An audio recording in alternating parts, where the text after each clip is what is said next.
Good morning and welcome to yet another CHRO South Africa webinar. My name is Sungula Nkabinde. I'm the community manager at CHRO South Africa, and I welcome you all. Please make sure to introduce yourself in the chat. As you know, we always encourage you to address your comments and questions to all attendees and panelists, because the default setting is for the comments to be addressed to panelists, which means your attendees won't see you when you introduce yourself. So please make sure that you switch the setting. It's a drop-down menu within the chat box to address it to panelists and attendees. Now, today, the topic is going to be performance management and how to unlock growth through meaningful conversations. In the day and age that we are today, with everybody working from home, human connection needs to be at the center of everything that organizations are doing in order to get the best from their people. And this webinar will explore how to take a human-centric approach to performance management and use the power of conversation to connect with your people. You're going to learn about what your organization can do to drive performance that is employee-owned, manager-guided, and organization-enabled. And on our panel today is Carol Koffman, who is the head of performance management at Standard Bank, as well as Aisling Teillard, who is the CEO of Our Tandem. So it's going to be a very great conversation. I'm looking forward to what these two ladies are going to be sharing with us today.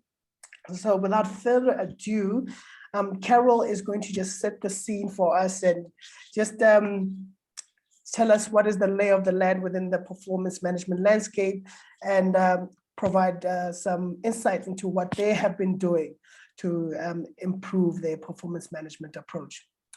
Over to you, Carol. Thank you so much, Sungula, and thank you very much for having me on this with Aisling. Very, very delighted and very honored to be speaking to this community. And to talk about a subject that is so close to my heart.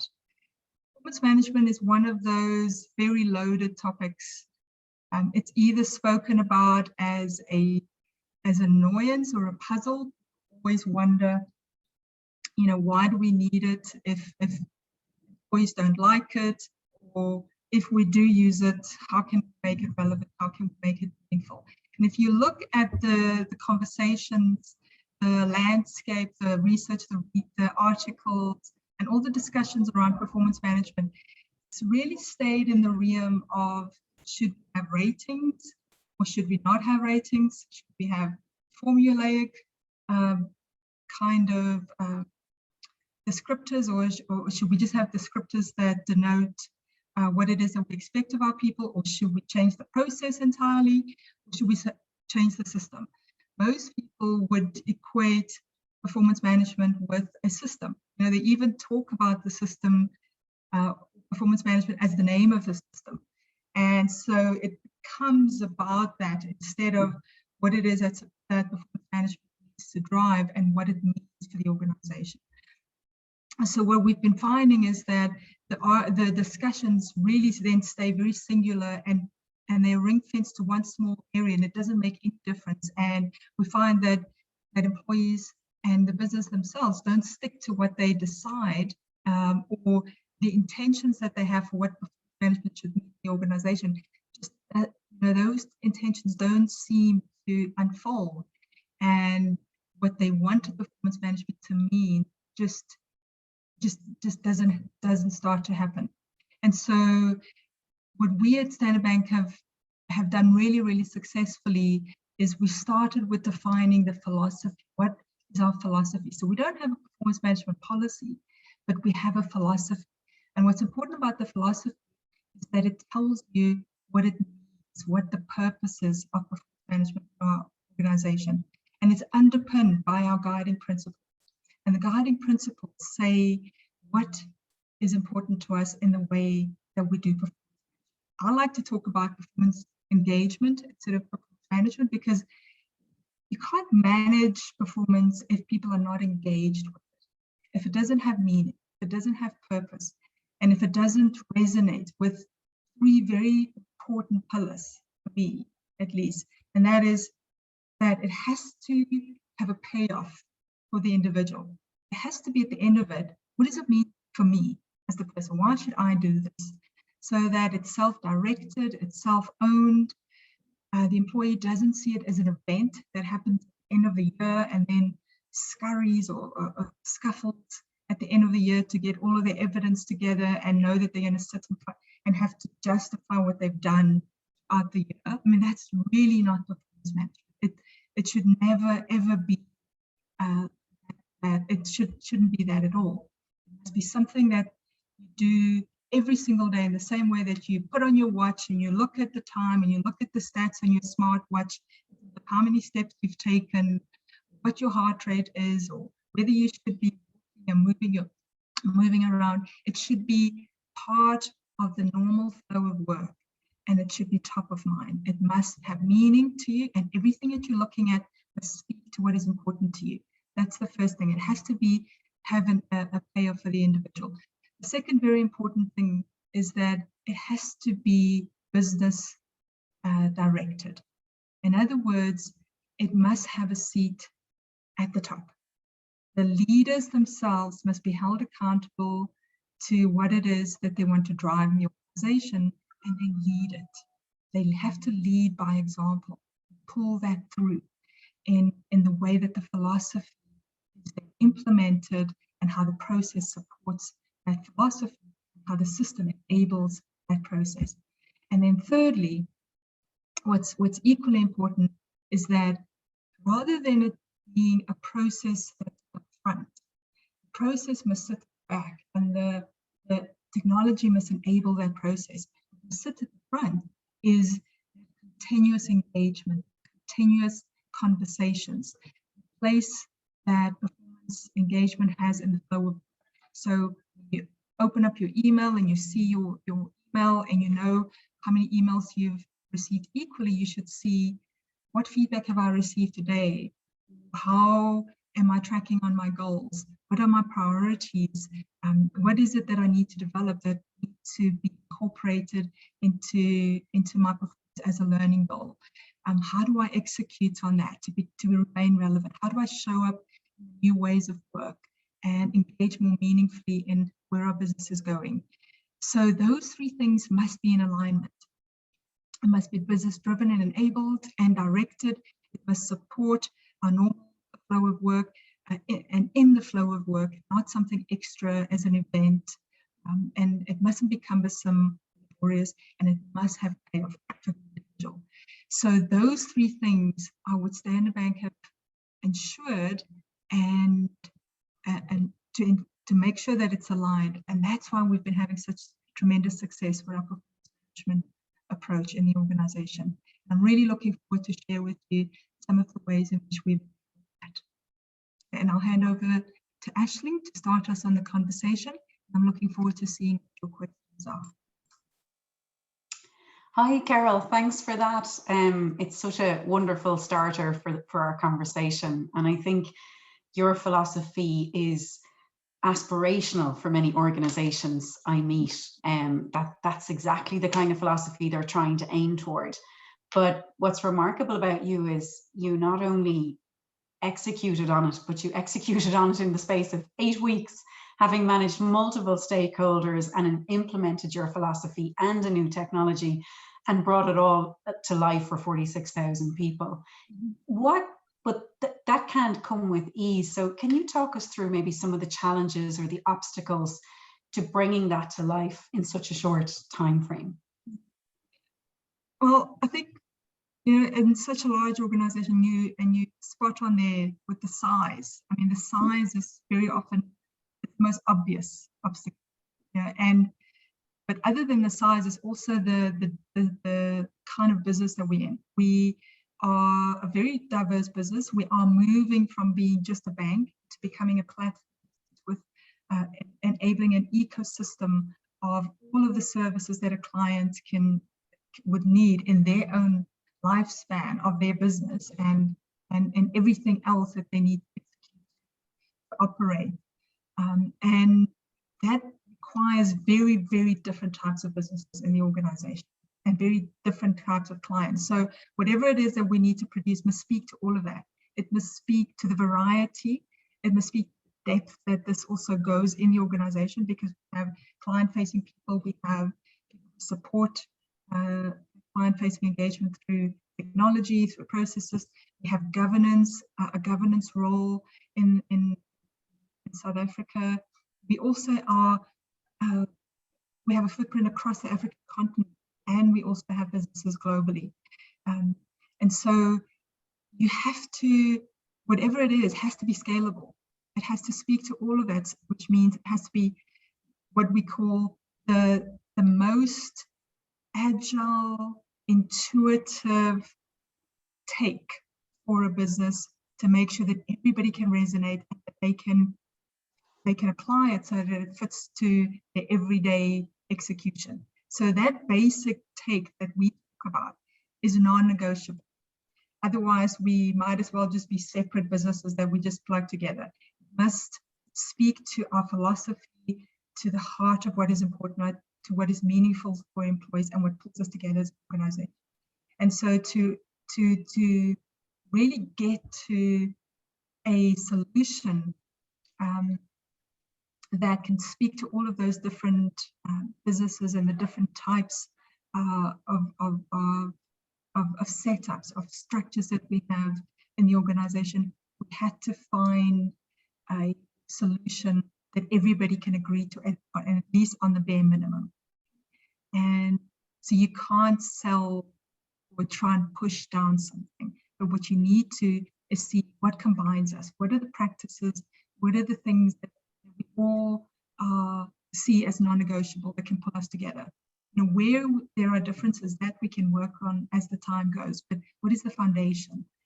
And that was probably the biggest, I wouldn't even say it's an obstacle, but I think it's a challenge, because everything in Standard Bank always have that as a premise, you know, that we have to speak to that diversity program, and it's just going to keep becoming more and more diverse. One of the biggest challenges at the moment is the workforce is also changing from being permanent employees. We have more and more people that will become contractors, freelancers, becoming a platform. We have partners coming on board. We now have remote workers, virtual teams, hybrid teams, you know, where some members are on site, others are at home, others sit in China or in London. I mean, I'm sitting here and you are in Ireland. Yeah. You know, we implemented a project in COVID. You know, we implemented this.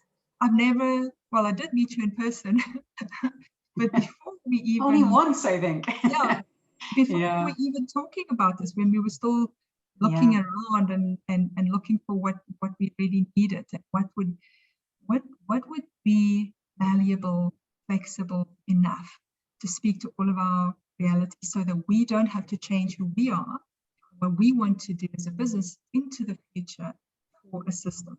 You know, it should never be like that. It mustn't change. It must be always the other way around. And let me tell you, that was difficult. That was probably the hardest thing to do, was to find that resonance, find a technology that we could comfortably take to the whole business and say, we think this could work for all of us, considering all of our differences, all of our very particular business needs, and how we want to execute with our different nuances, with different time frames.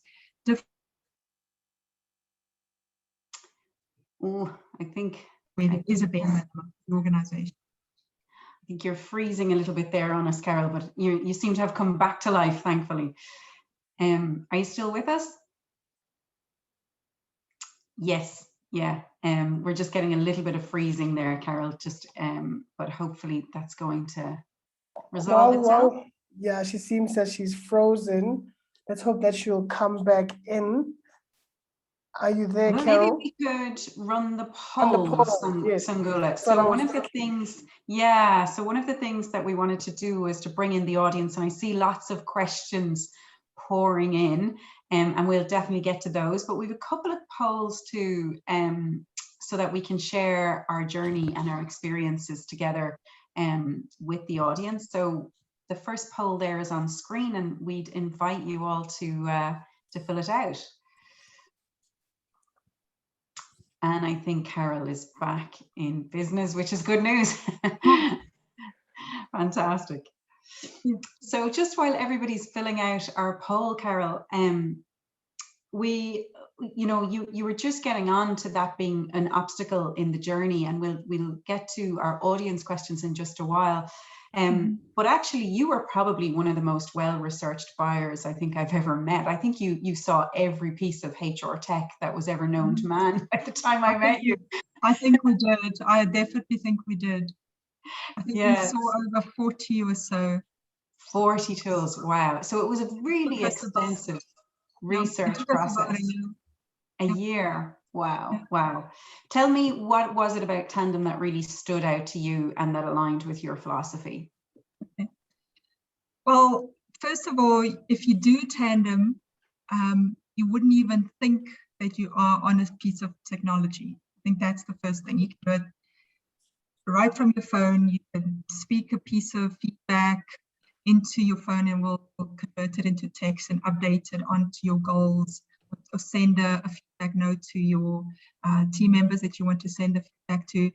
But at the same time, it could give you very rich data on how people are tracking against their goals, how many people's goals are measurable, what the quality of those goals are, and how it all links up to value drivers of the organization. So it had that in the moment, in your hands feel of it, that you can take anywhere and you can do from any device, and it will always be on.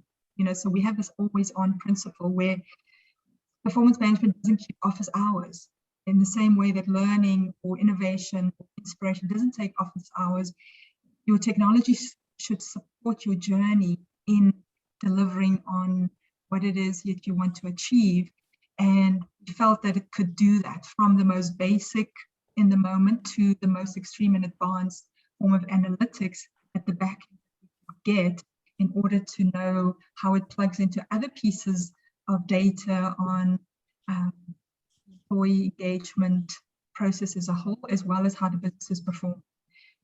We see performance management as the enabler for how we're measuring return on investment of our human capital or our workforce, and all of our initiatives and investments in the workforce, and how that contributes to the business.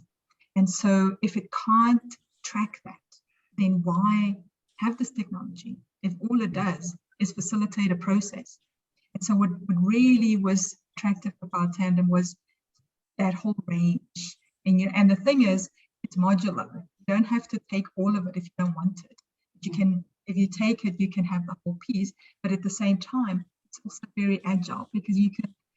One of the ways in which we could deliver the system in 8 weeks was this agile modular approach. We could do our goal setting and our continuous feedback modules and get cracking while we start plugging in all the other pieces, like all our reflection processes, our check-in conversation pieces, our plugins to all of our other systems in the organization. We could do that, and nothing wouldn't have to fall over. We didn't have to stop the organization. We didn't have to stop performance management. We didn't have to stop anything. Everything could happen, and it was so seamless. And that was the most attractive piece, is that it wasn't clunky, it wasn't process driven, it was intuitive, because it also spoke to, most important, to driving conversations, because that's at the heart of it. It's driving conversations and driving feedback. And our philosophy of performance management is performance growth.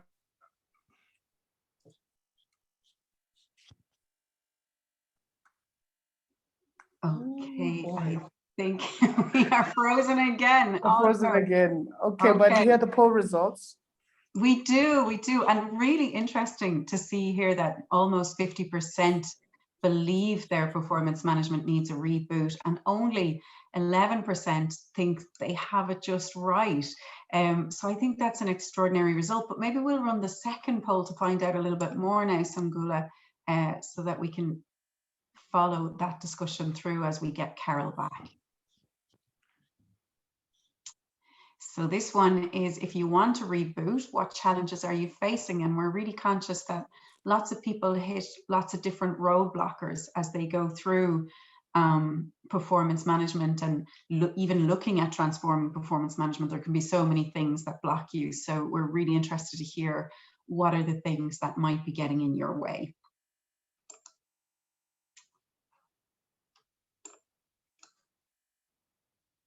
And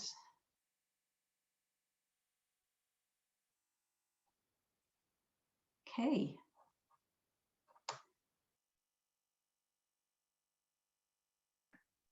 Just going to let a few more people answer before we publish the results, but very balanced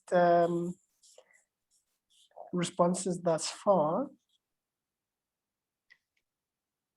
Brilliant.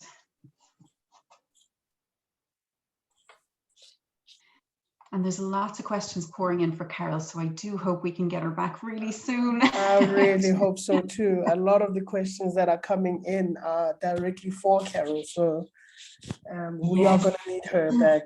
We are indeed. Yeah, fingers crossed her Wi-Fi is kind to us. Okay. I'll just get on the phone with Carol while you can just dissect these poll results. That would be great. Do we have a conclusion? We do. So yes, boss is not convinced it's a real priority. We meet that quite a bit with organizations. And capability. And I think that's really, really interesting that, you know, not sure if managers are ready to take it on. And one of the things that we work with a lot of organizations on is getting their managers ready and capable for the change, because it's an absolute prerequisite to making sure that your performance management is successful. So lots of people sitting in that category, and in the design process, I think is the key to making sure that you're able to take in a new philosophy and a new way of doing performance. Let's see, do we have Carol back? Yep. We do. Fantastic. Hi, Aisling. I put my camera off just to help with the South Africa. That helps. Yeah, brilliant. We're just looking at this second poll here, Carol, where lots of people have lots of reasons that may be blocking them right now from rebooting their own performance management. But there are tons of questions pouring in for you. So I'm going to finish up my last poll and my last question before we go over to the audience, because I'm really conscious that we give the audience time to get their questions answered. So as a whole, you've been on this journey, and maybe last question for me is, what's your big advice to people who are about to reboot performance management? And, you know, what kind of team do they need to surround themselves with? What's the best means of going about it, and how can they replicate your success? Yeah, I think for me, the biggest piece of advice is that performance management must have a strategic focus. That is where it starts. It starts with the end in mind, or it starts with the bigger picture. If it doesn't address the outcome of the business or the business's value driver, so what does the business drive as producing value for clients, partners, or shareholders, or beneficiaries, whoever it is that you serve, then performance management won't have a purpose, and it will be very difficult to engage your employees on that journey. So that's make sure that strategic focus, that strategic position is very clear, and that you can translate that into the performance management system as your framework against which all of your goals are set, and also to ensure that those goals are measurable. Because again, the whole idea of performance management is to contribute collectively towards a particular outcome. And if that outcome doesn't have a target or doesn't have a measure, if you don't know where you're going, then it's also difficult to engage people meaningfully around it and hold leaders accountable for driving the right behaviors. At the end of it, it's not just about what you do, but also how you do it. So you have to bring in behaviors as equally important when it comes to what it is that you do and how you measure what you do. Your values-based behaviors must be part of the performance management process.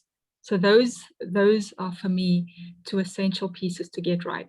And then obviously you have to execute it with all of your stakeholders. The business, it must be a business process and not a human capital process. Yeah. That was one of the things that I was really taken with in the design process with you, was how many stakeholders were involved and needed voice in the whole journey, but how you navigated a world that was used to pretty traditional performance management approach into the philosophy that you have and that you spoke about today. And that whole journey, I think, was extraordinary, being on the design process and working together with you as an organization. I just thought it was a really inspiring process, how many people got to be part of it and join in. I'm conscious, though, there's questions pouring in for you here, Carol. So maybe, Sungula, Okay. we will just take the last poll, and then we'll maybe move over to the audience questions. So last poll is, what do you think is the most critical thing to change? So we're interested in which aspect of performance management you think is really needs a revamp. So if you can share your thoughts there, we'd love to hear the results of that.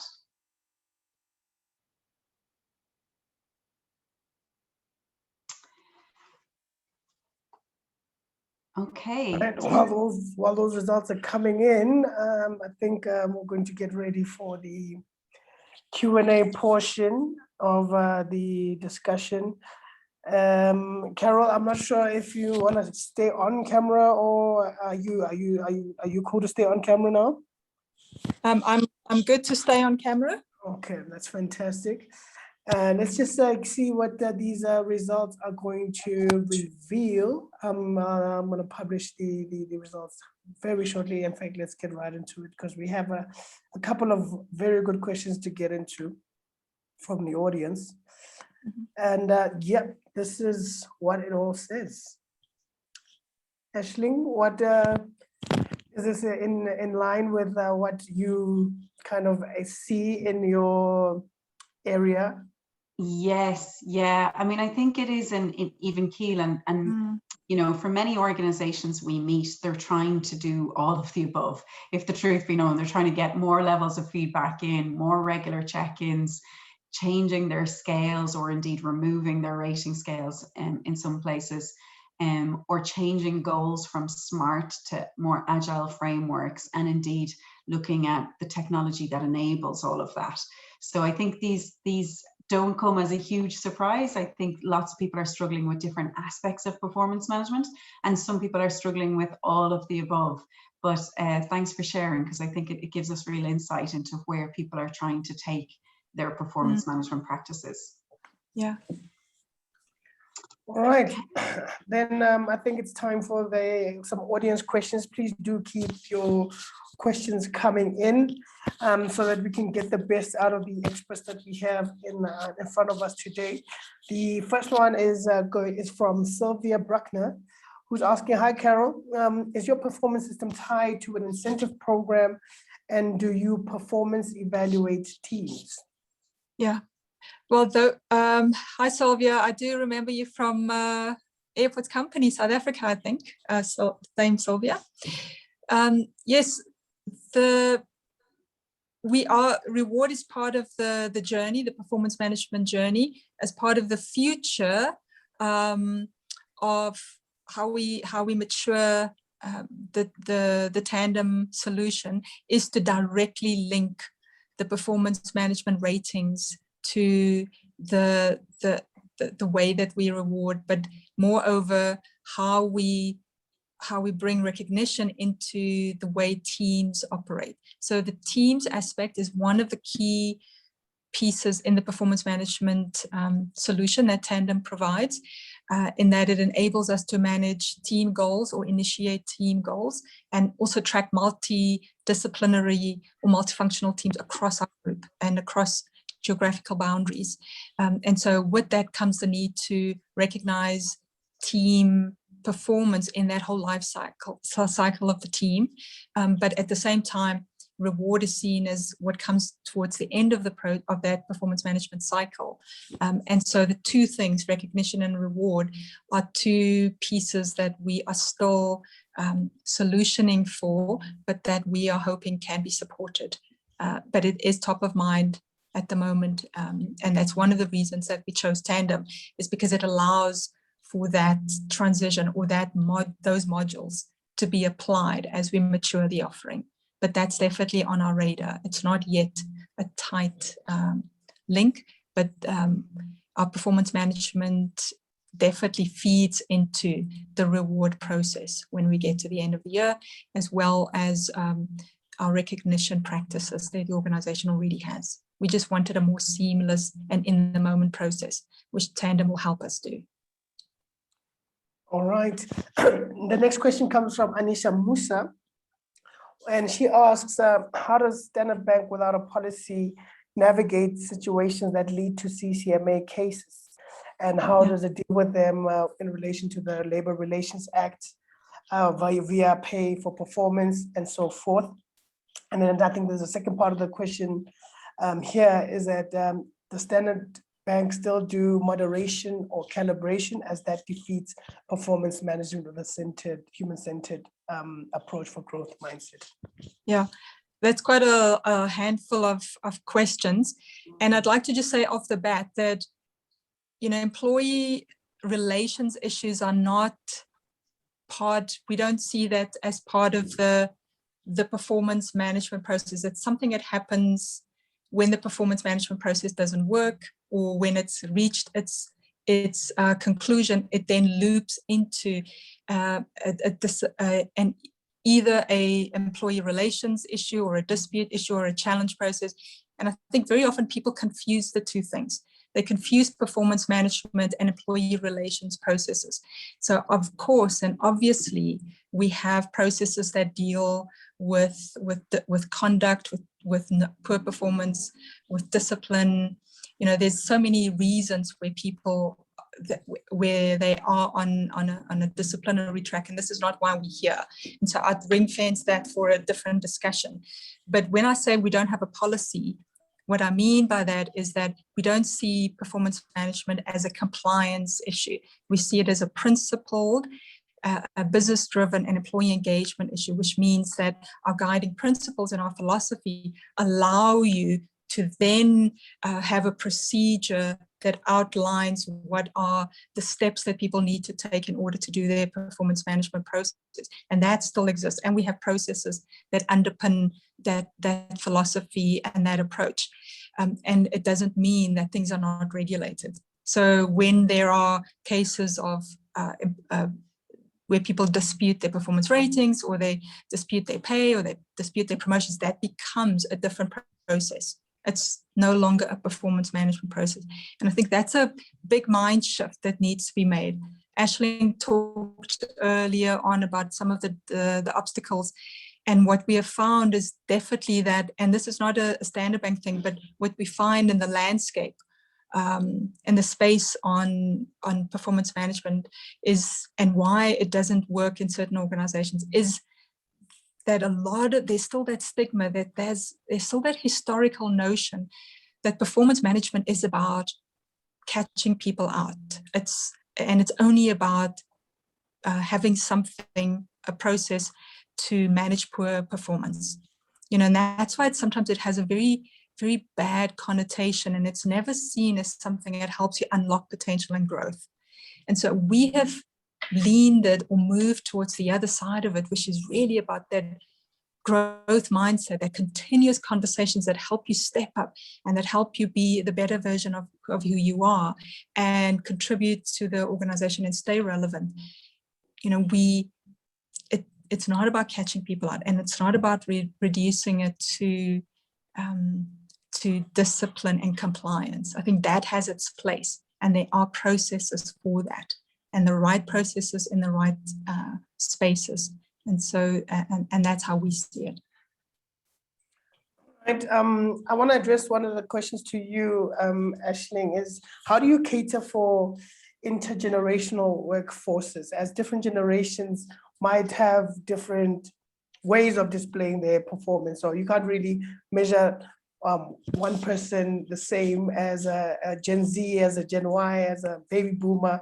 You can't use the same performance management metrics for each of them. So how do you now address that issue? Yeah, I think, you know, most large scale organizations have possibly up to 5 generations in their workplace. So you've got to find solutions that cater for all of them. I think the way we like to look at it in Tandem is to look at, well, what's the employee experience that we're driving? And what does that experience feel like for the different profiles of people in the organization? So for example, what's the experience that we're delivering to a graduate versus somebody who's been there 10 years, or to a female versus a male, or, you know, to different profiles? And then you can really journey map out what experience does each of these people have. And you start to see really interesting things, like certain profiles of staff, you know, want more feedback or need more feedback, or certain profiles of staff tend to get less feedback than others. And you start to see really interesting things in the data that helps you understand, okay, even though you work in the same organization, you might feel the culture very differently. So the thing I think we always talk about almost a minimum viable product of a certain type of experience to create these consistent standards that, you know, that every manager is at least giving a certain level of feedback, is at least engaging in a certain amount of meaningful conversations, so that, of course, some leaders are better at this than others, but that you as an organization make sure that everybody is giving a minimum of an experience, so that regardless of where you sit in the organization, you get the same employee promise. You get X amount of feedback, you get X amount of meaningful conversations. Those meaningful conversations are guided and navigated so that we're all having decent conversations. We're not just reliant on, depending on who your manager is, you get a great conversation. So yeah, so I think it's really important that the data shows you what the journey is for the different generations in your organization, and therefore you map, well, what should the experience be, and how can we ensure that the graduate gets, you know, the same and or at least as good an experience as the guy with 10 years or the girl with 5 years or whatever it might be. But you can see that through the lens of the data, and I think it's a really powerful tool to be able to push an employee experience that's consistent across the organization. Mm.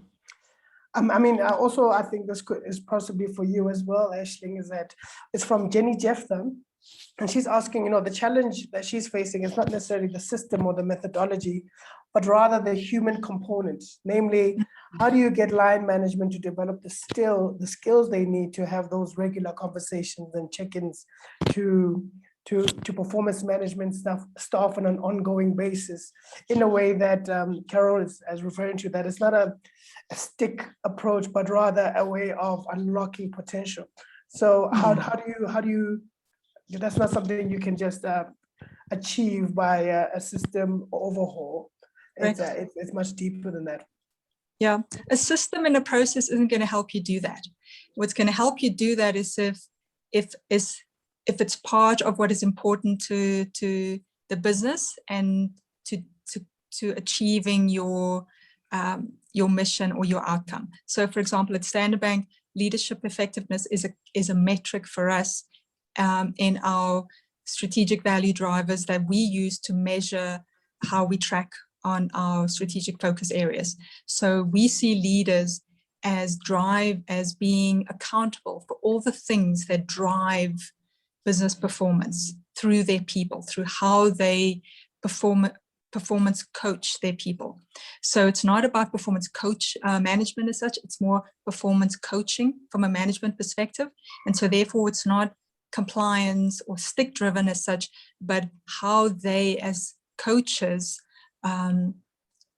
help unlock their people's potential through the entire performance management cycle. So from creating clarity around goals, supporting people and having learning as a goal. We see learning as being productive as well. So learning is a productivity metric. Even wellness is part of being productive. I mean, you can't keep working and not be well? And then, and how does your leader facilitate that? So all of this, all of the way that performance management is enabled or executed has to have a metric for the leader as well.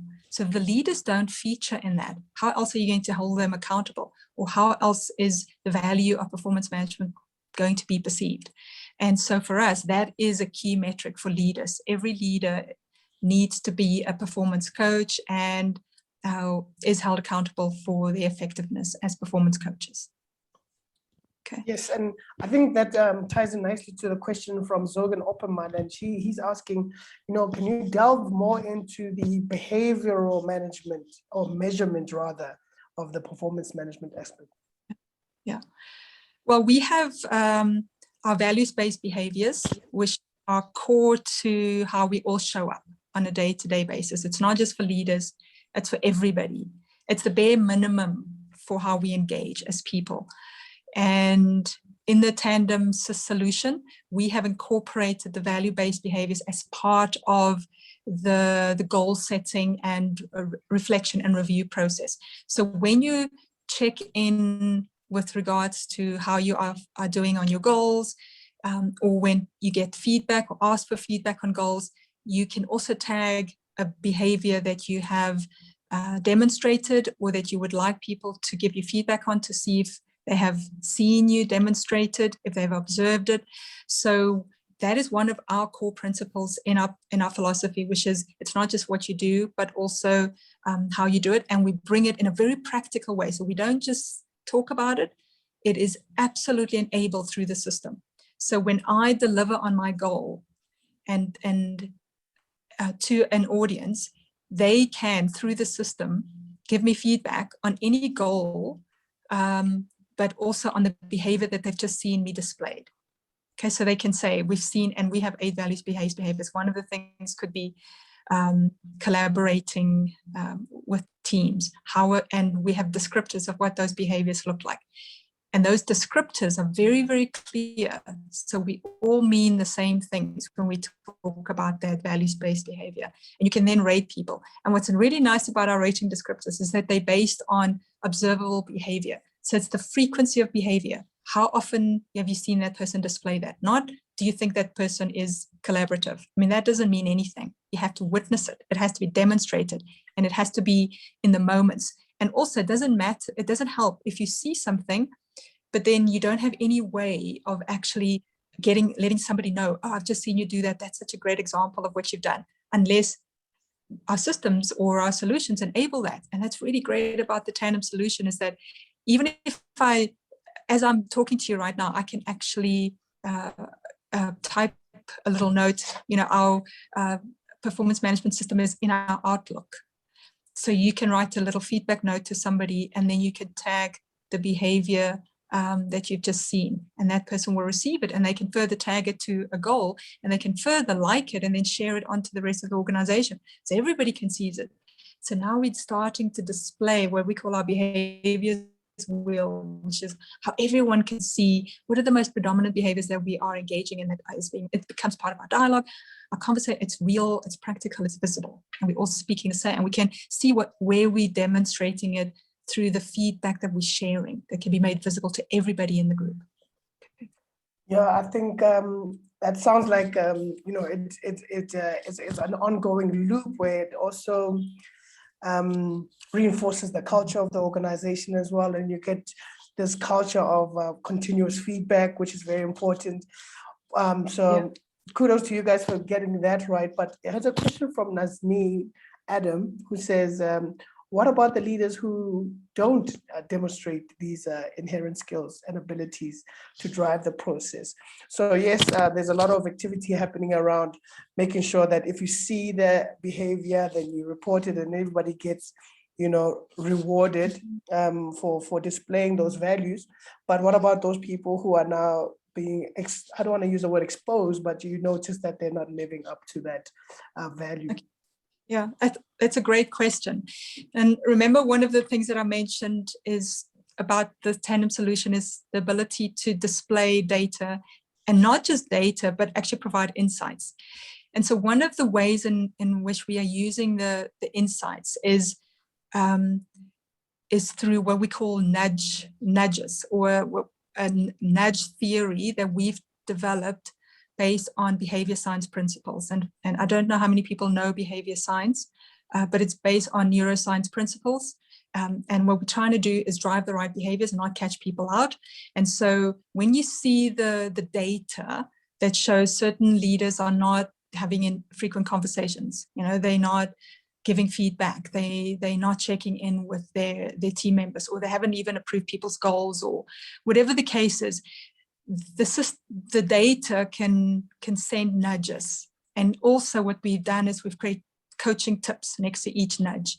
So the behavior has a coaching tip that says, I see you haven't checked in with this person in the last 2 weeks. Maybe you want to give them feedback on X, Y, and Z. Or there's a little coaching tip that could help in how you want to give feedback. And what we also are going to be introducing very soon in terms of the rollout of the system is what the check-ins, the minimum check-ins that people can have. And with that, some supporting tools, like, for example, this is a kind of conversation you can have. This is a bit of an agenda. These are some of the things you can discuss in that check-in. Or when you have a feedback conversation, these are some topics. This is how you can phrase it. And so that's we don't want to catch people out. We want to support people. And there's a lot of judgment if you say people are not doing it. There are reasons why they're not doing it. So part of it would be to engage in a conversation. So if you have the data, one of the things that leader can do is say, let's schedule a check-in. Let's have a coffee meet and discuss this. This is what I'm seeing in the data. How can we support you? And so it's an ongoing loop.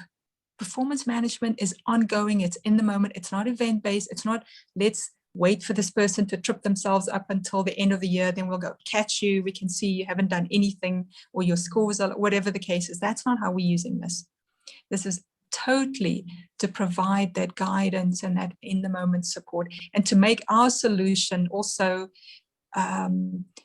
relevant, because as we see how people are using it and as we see what support they need, we improve our coaching tips. We also improve the nudges, and we build these nudges as little snacks, if you like, into the system, so that people constantly have the support they need to drive, and it's to drive the behavior, not to catch people out and not to make them look bad, but to drive the right behaviors. And it's not just about making you check in when you want to, but getting you to see the value of creating clarity, of making sure people are engaged, that they can direct performance management goals. You have okay. I hope that helps. I think it does. I think we're losing you towards the end there. So I do have a question that I think would be good for you, Aisling, and it's talking about, does the Our Tandem software provide a solution for people in a manufacturing environment, for example, where there's a mixture of white and blue collar employees? And how do you create a performance management approach that will resonate with all staff and all education levels and all kind of available technology available to employees? Because if you're looking at blue collar workers, they're not necessarily using emails on a daily basis. So how do you incorporate performance management into something like that? Yeah. One of the things that we see for work, manufacturing or retail, or these people who don't naturally have a computer at their desk to log into, is they tend to use the app. So you can literally download it from the App Store if you're a client, naturally, and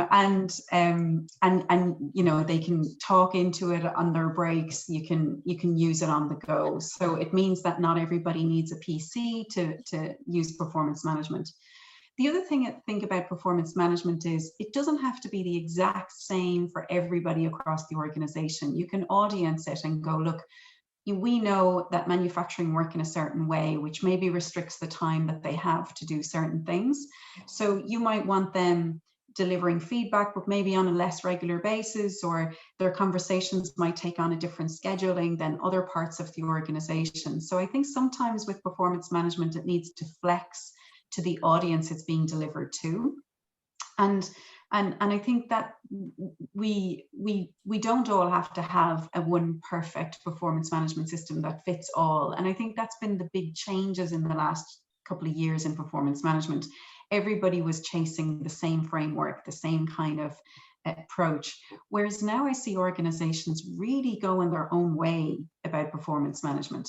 Like I'll go into some organizations and they'll go, we'd be happy if managers gave their employees feedback once a month. And then the next organization I'll meet is, oh no, we expect managers to be on this daily. You know, people should be getting really robust feedback at least once a week.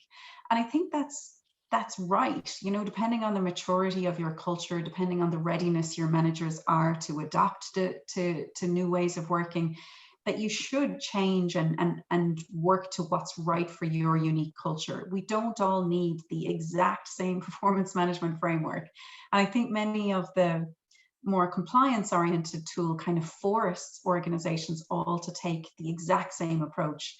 But that's not always needed. I think everybody needs to look at their culture, diagnose where are you at right now, where are you trying to get to, and what's the right performance management for the different audiences that we have. And I think that's the beauty of Tandem. It delivers that kind of flexibility into, you know, shaping the performance management framework to be right for you. And we would have spent, you know, we got Tandem live in 8 weeks for Standard Bank, but actually a huge amount of that 8 weeks was just on design, just on how do you want it to be? How do you want this to shape into your organization? And that's the important part, is where you're really thinking about who are we and where are we trying to get to, and therefore what's the right elements of performance to deliver to our audiences. I think Carol is still trying to get back in, so I'm going to give you this question. Oh, there we go. Back. Right on time. Put the camera. Yes, please, you can switch off the camera. I put the camera off to read some of that. I'm missing out. to see the comments. So you've been here the whole time. Oh my God! Yeah, I've been here. That you're not here. Can't you've been here the whole time? Okay. Well, here's a question for you, Carol. It's from Gilebogile Leketlo, and she's asking, how do you integrate or improve skills transfer from the more experienced and closer to retirement employees through your performance management system? Okay. Well, coaching is a big part of our approach. As I said, we see leaders as performance coaches. And so the other thing that we're also busy with is the workforce of the future redesign, if you like. The way that we see our workforce based on many different shapes. That would include, you know, people who are retired. We even have a program for employees who have retired but who are now coaches within the organization, being trained in our meaningful conversations framework, because that's our how we as Standard Bank are delivering the basic principles and skills for all of our people on how to engage in conversations with each other, with our partners, with our clients, and they are being, you know, they are part of that. And in our leadership effectiveness metric, performance coaching is actually one of the things that we use as a metric for how upskilled our leaders are becoming in becoming coaching leaders, performance coaches. So there is a place for coaching beyond the content or the technical ability of a job. And leaders, you know, and it shouldn't be a surprise, are not supposed to be the technical delivery hands-on people in work. They should be the people that are in charge of the coaching of their people who do the work. So it's great if you're a retired person, because then you don't have to get all drawn into the technical pieces. You can focus on just the building your people, coaching them, being there to clarify how they approach the business, even from a wellness perspective. So coaching is an important metric for us, is an important productivity driver, and we see it as an intrinsic to the organization's well-being, and it provides a role for our retired employees as well. Okay. I hope that answers the question. Yes, I mean, there is another question which is related to what you're saying, from Anisha Musa as well. She's asking, on the coaching piece, how do you get your leaders to develop that capability? You have to have a program that supports the leaders, and then as the leader of those leaders, make it an initiative. As I said, if it's a metric in your value driver. So for us, performance coaching of our leaders is a metric. So that metric relates to our employee engagement value driver, and that value driver of employee engagement fits into the overall strategic value drivers of our business. So it's what we call a take. It's not something that's negotiable. It's saying, as a Standard Bank, we value coaching as in our leaders. All leaders are going to go through it, and then we can measure it and support them through everything, through the system, through programs that we run. I don't know how many of you have seen one of our colleagues who actually posted a video on LinkedIn on one of our coaching programs that we've created for one segment of the business, called the Leading Performance Coaching Program for our leaders. And every leader across Africa and into our European and Asian countries have actually gone through that program, because that is then being driven from the top. It becomes leader-led. When you lead by example and you make it part of your value drivers, something that contributes to the measurement of the success of the business, then people are going to do it. And we all know what gets done is what gets measured, and what's managed well is when it's managed well, it gets done well. So nobody's going to do something if they don't think it's going to get measured, and if it doesn't contribute to how we measure our overall success, then why do it? All of these things have to be aligned. They all have to mean something. We have to have skin in the game, as we like to call it. So leaders know it's important, so they're going to go through it. They're going to be the champions or the influencers of it, and they're going to make sure that their leaders in turn also do it. And that's how we're driving it as Standard Bank. It's a group-wide program. It's not it's not something that's that you might want to do. It's not a soft thing, for lack of a better term. It's part of our strategic value drivers, and it's a metric. Okay. All right, thank you very much. And on that note, I think we have reached the end of today's webinar. I think it was very insightful. We've all learned a lot about performance management and Our Tandem in particular. I see the chat is full of comments about, Our Tandem sounds great. Please can you see links to Our Tandem? So I think that is job done in that department. Thank you very much for Aisling and Carol for joining us today. It's been a very great conversation about performance management in these times. And what my greatest takeaway is that, performance management is not a stick to beat your employees with. It's really an ongoing pursuit of unlocking potential. And I think if there's anything that should be taken away, it should be that. But before I let you all go, please be aware that our next webinar, which will be taking place on the 10th of June, is going to be all about the vaccine rollout and how organizations should be thinking about their health, safety, and wellness strategy in the context of the vaccine rollout. That is taking place at 2 o'clock on the 10th of June, so please be there for that. And other than that, thank you very much to everybody who was here. Thank you.